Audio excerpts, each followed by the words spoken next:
English में हम लोगों ने बहुत सारे छोटे छोटे ऐसे पैटर्न देखे हैं जो कि हमारे जनरल लाइन से बिलोंग करते हैं।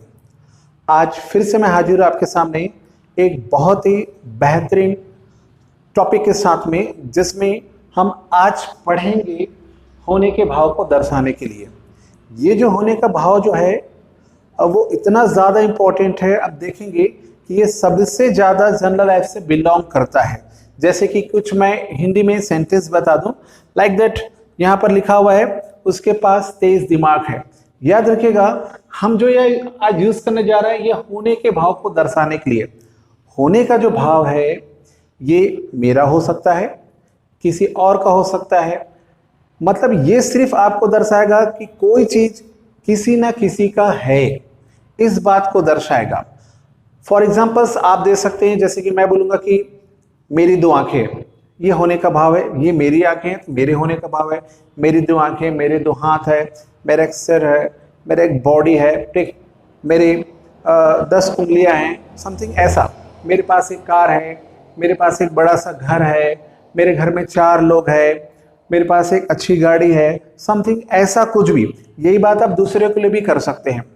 जैसे उसके 10 दोस्त हैं, उसके पिताजी एक डॉक्टर है, समथिंग ऐसा कुछ भी सेंटेंस रहेगा जो होने के भाव को दर्शा रहा है। उन सब के लिए यही पैटर्न आज मैं बताने वाला हूँ, यही पैटर्न यूज होने वाला है जो सबसे ज़्यादा कॉमनली यूज होते हैं। चलिए देखते हैं। तो सभी को मेरा नमस्ते, ग्रेट मॉर्निंग। आइए स्टार्ट करते हैं एक नए पैटर्न के साथ में होने के भाव को दर्शाने के लिए। होने के भाव को दर्शाने में आपको सेंटेंस पैटर्न जो है वो यूज करना पड़ेगा। सब्जेक्ट, अगर सेंटेंस में है लिखा है तो आप हैज का यूज करेंगे या तो हैव का यूज करेंगे है के लिए। अगर सिंगुलर नंबर है तो हैज का यूज करेंगे, अगर सेंटेंस प्लूरल नंबर है तो हैव का प्रयोग करेंगे। उसी प्रकार से अगर सेंटेंस के लास्ट में था आ गया, लाइक दैट यहाँ पर लिखा हुआ है, तो था के लिए आपको यूज करना पड़ेगा हैड। चूंकि ये एक है, इसका मतलब we can use had with both singular और प्लूरल। आप सिंगुलर प्लूरल दोनों में से किसी के साथ में हैड का यूज कर सकते हैं। तो चलिए एग्जाम्पल के साथ में स्टार्ट करते हैं होने के भाव को दर्शाने के लिए।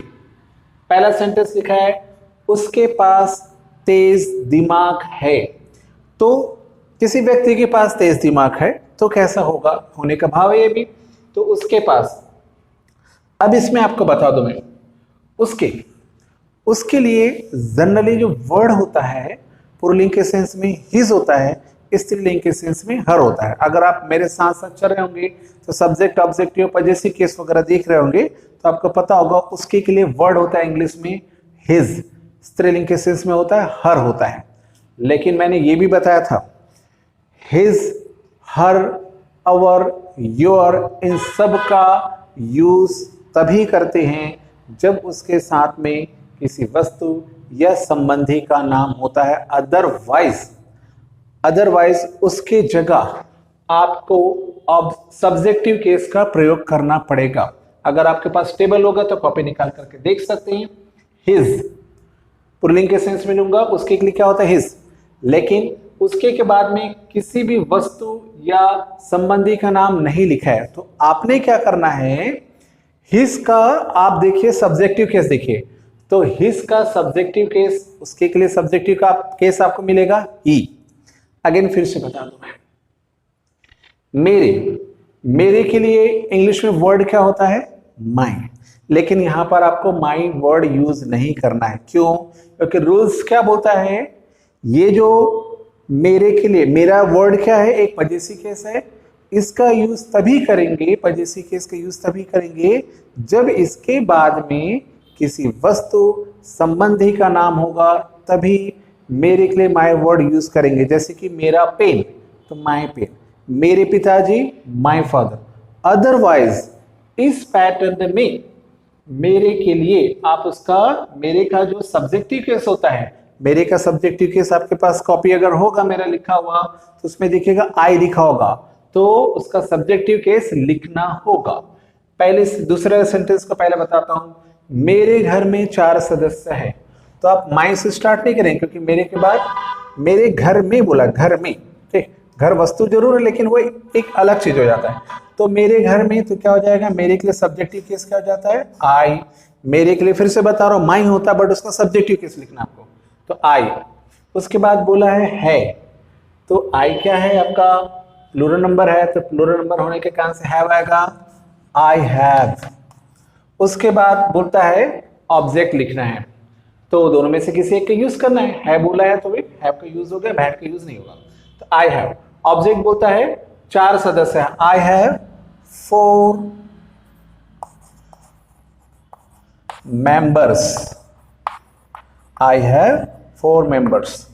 कुछ लोग इसको और पूरा का पूरा कंप्लीट करते हैं, वो कैसा करते हैं, I have 4 members in my home.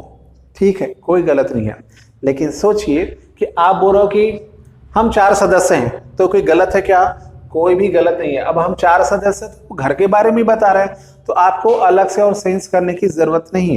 कर भी दिया तो कोई गलत नहीं, लेकिन कर दिया तो क्या सो होता है, कर दिया तो ये सो होता है कि आप वर्ड टू वर्ड ट्रांसलेट करते हैं। भाषा का अर्थ होता है आपके अंदर जो भाव चल रहा है उसको आपको शो करना होता है। आपने पूरा का पूरा क्लियर करके चल रहे हो, हर बार चल रहे हो, तो यही शो करता है कि आप जो सीख रहे हो वो कोई लैंग्वेज नहीं सीख रहे हो, आप जो सीख रहे हो वो ट्रांसलेट करना सीख रहे हो। तो याद रखिएगा, हम ट्रांसलेट करना नहीं सीख रहे हैं, हम इंग्लिश लैंग्वेज सीख रहे हैं, भाषा सीख रहे हैं। तो इतना ही बोल देने से पूरा का पूरा भाव आ जाता है कि आई हैव 4 मेंबर्स, मतलब हम 4 सदस्य। अभी 4 सदस्य घर में ही रहेंगे, अलग से कोई सेंस करने की जरूरत नहीं है। पहला सेंटेंस देखते हैं, उसके पास तेज दिमाग है। तो किसी के पास है तेज दिमाग, तो कैसा हो जाएगा, उसके के लिए सब्जेक्टिव कैसा हो जाएगा, ही है बोल रहा है तो ही एक वचन है, इसी कारण से आ जाएगा हैज, ही हैज। अब क्या है उसके पास, तेज दिमाग। तेज के लिए आपको फास्ट यूज नहीं करना है, तेज के लिए होगा quick. He has quick mind, उसके पास तेज दिमाग है, ही हैज क्विक माइंड, बहुत तेज दिमाग है। अभी कई लोगों के मन में आता है जब मैं पढ़ाता हूं तो कि सर आप पास के लिए कोई वर्ड नहीं लिख रहे हो, क्योंकि आप देखो यहाँ पर भी पास लिखा हुआ है, यहाँ पर भी पास लिखा है, तो ऐसा कोई भी चीज में देखिए मैं पास के लिए नियर जैसा वर्ड यूज नहीं करूंगा। ये जो वर्ड है वो यही शो करता है क्या, होने के भाव को दर्शाने में। अगर नहीं लिखा है तो वो उस सेंटेंस को जब आप पढ़ेंगे तो आपको होने का भाव ऐसा फील जरूर आएगा, तभी इस पैटर्न का आपको यूज करना है। नेक्स्ट सेंटेंस देखिएगा, मेरे पास आपके लिए कुछ था, तो ये भी कुछ होने का भाव है, तो था बोल रहा था, आई था के लिए हो जाएगा वर्ड हैड, आई हैड आपके लिए, ठीक सॉरी, मेरे पास आपके लिए कुछ था, ऑब्जेक्ट है, आई हैड समथिंग कुछ, आई हैड समथिंग कुछ था, किसके लिए, आपके लिए, I had something for you. Mohan के बहुत सारे दोस्त हैं, तो आ जाएगा मोहन, है लिखा है तो मोहन सिंगुलर है तो हैज आ जाएगा, मोहन हैज बहुत सारे दोस्त हैं, बहुत सारे, तो Mohan has so many friends, so many friends. Next देखिएगा, अमेरिका के पास शक्ति है, तो अमेरिका के पास कुछ है, होने का भाव है, तो यहां पर आ जाएगा अमेरिका हैज, हो गया।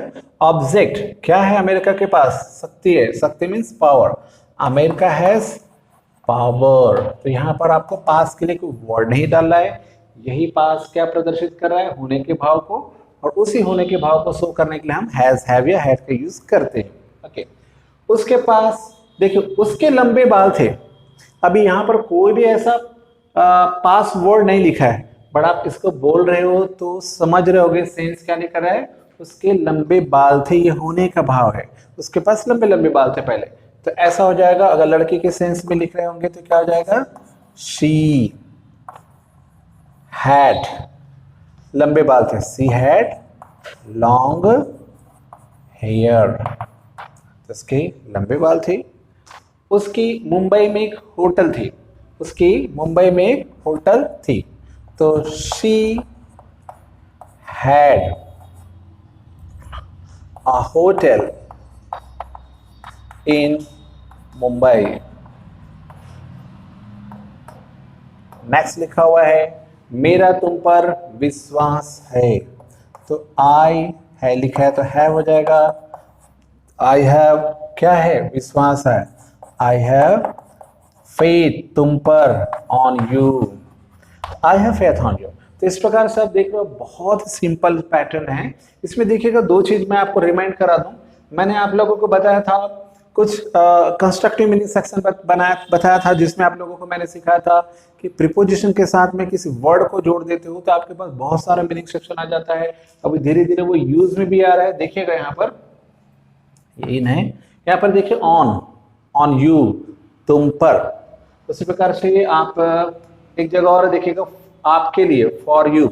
ये सब मीनिंग सेक्शन में आया हुआ है कि छोटे छोटे चीजों का आप जब अच्छी तरह समझ लेते हो तो जो सेंटेंस है वो इजी वे में तो बनता है और सेंटेंस बहुत ही बेहतरीन लगता है। तो इस प्रकार से आप होने के भाव को दर्शा सकते हैं। जब ये पूरा का पूरा आपके पास हो जाएगा तो फिर से आप अपने आसपास की चीजों को देखिए। जैसे कि मेरे घर में एक पंखा है, आई हैव ए फैन। फिर आप बोलेंगे कि मेरे घर में टेलीविजन है, आई हैव ए टेलीविजन। फिर बोलेंगे कि मेरे दो दोस्त हैं, आई हैव टू फ्रेंड्स। फिर आप बोलेंगे कि मेरे घर में 4 कुर्सियां हैं, वी हैव। आप वी भी बोल सकते हो क्योंकि अब आप सबके लिए होगा वो। या फिर बोल सकते हैं I have 4 chairs, we have 4 chairs. मेरे पास 2 जींस है, आई हैव 2 जींस। इस प्रकार से बहुत सारे सेंटेंसेस होते हैं जिसको आप बना सकते हैं। शब्द से ज्यादा यूज होने वाला जो पैटर्न है वो है होने के भाव को दर्शाने के लिए। आशा करता हूं कि आज का ये जो हैज, हैव, हैड का जो यूज है वो आपको समझ में आ गया होगा और आप इस लॉकडाउन के पीरियड में प्रैक्टिस में होंगे और समय का यूटिलाइज कर रहे होंगे। इसी के साथ मैं अपना वीडियो यहीं पे स्टॉप करता हूं। Thank you very much.